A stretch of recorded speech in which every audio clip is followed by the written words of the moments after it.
अच्छा यार सलमान, एक पॉइंट और है। मुझे अक्सर हम लोग जब प्रॉपर्टी की रिव्यू करते हैं ना वीडियोस, तो उस पे फिर लोग आते हैं नीचे कमेंट कभी कभी करते हैं कि यार ये तो दुबिज़िल के ऊपर इतने का, इस लोकेलिटी में इतने का मिल रहा है, या इस बिल्डिंग के इतने होने चाहिए। तो अच्छा, मैंने थोड़ा सा इस पे रिसर्च की, तो मुझे पता चला कि यार दुबिज़िल की प्राइसेस के ऊपर आप रिलाय एक तो कर ही नहीं सकते, क्योंकि वो उसके अंदर फेक भी होती हैं, और वो कभी कभी पुरानी हो जाती हैं। तो वो लोग लिस्टिंग दोबारा सिर्फ रिफ्रेश कर देते हैं। एक एक तो मसला ये। दूसरा, मैंने एक बड़ा अच्छा-सा पोर्टल देखा, दुबई लैंड डिपार्टमेंट का अपना एक पोर्टल है, जिसके अंदर वो अपनी प्राइसिंग दे रहे हैं।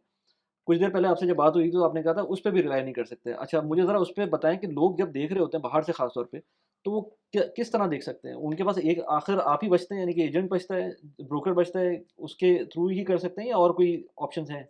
अच्छा, जो दुबेज़ल की बात करी, दुबेज़ल या बयूत या प्रॉपर्टी फाइंडर, जो भी प्रॉपर्टी के पोर्टल्स हैं दुबई के अंदर, देखिए उधर तो एक ही टेक्नीक है ना, टू अट्रैक्ट द कस्टमर।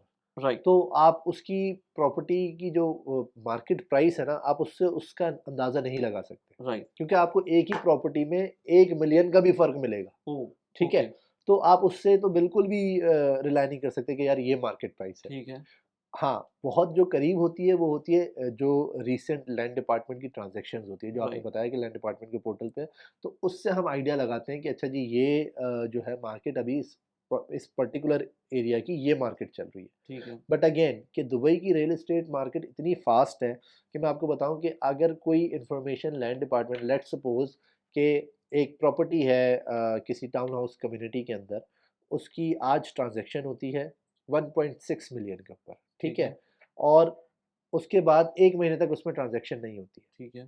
तो हम उस पे रिलाय नहीं कर सकते कि 1.6 is the market price for that, हुँ, हुँ। क्योंकि उस 1 महीने के टाइम पीरियड के अंदर ये प्रॉपर्टी जंप कर गई है 1.7 1.8 के ऊपर, ठीक है। ठीक है? 1 महीने के अंदर ही 1 अंदर। महीने के अंदर, बिल्कुल, राइट, क्योंकि ये टाइम है जहाँ पे वो प्रॉपर्टी अभी हैंडओवर होने वाली है, बट ट्रांज़ैक्शन नहीं हुई, that's something else. Hmm. But ये टाइम पीरियड जो गुज़रा, इसके अंदर लैंड डिपार्टमेंट में कोई ट्रांज़ैक्शन नहीं हुई, बट प्रॉपर्टी प्राइस जो है वो इंक्रीज़ कर गई है। राइट, तो ऐसे सिनेरियो में आपको एक्सपर्ट्स की ही ज़रूरत होती है, ठीक है। कि वो उस पर्टिकुलर एरिया का कोई स्पेशलिस्ट हो, किसी कंपनी का जो कि आप जिस पे ट्रस्ट करते हो, आपके अपने जानने वाले हों, तो वो एक बहुत अच्छा चैनल होता है जहाँ से आपको जो ऑन ग्राउंड की जो प्राइसेस होती है ना, वो आपको पता लग सके। राइट, तो आप कह रहे हैं कि प्रॉपर्टी फाइंडर और डुबिज़ल तो ख़ैर बड़ा ही वेग वैल्यू आपको देंगे। आप म इवन लोग कहते हैं ना कि यार इसका रेंटल रिटर्न मुझे बड़े हँसी आई थी उस वक़्त। मेरे एक ऑफ़िस में एक कोलीग हैं, वो कहते हैं यार इसका रेंटल रिटर्न तो 10% आ रहा है। मैंने कहा डिस्कवरी गार्डन का बोला था।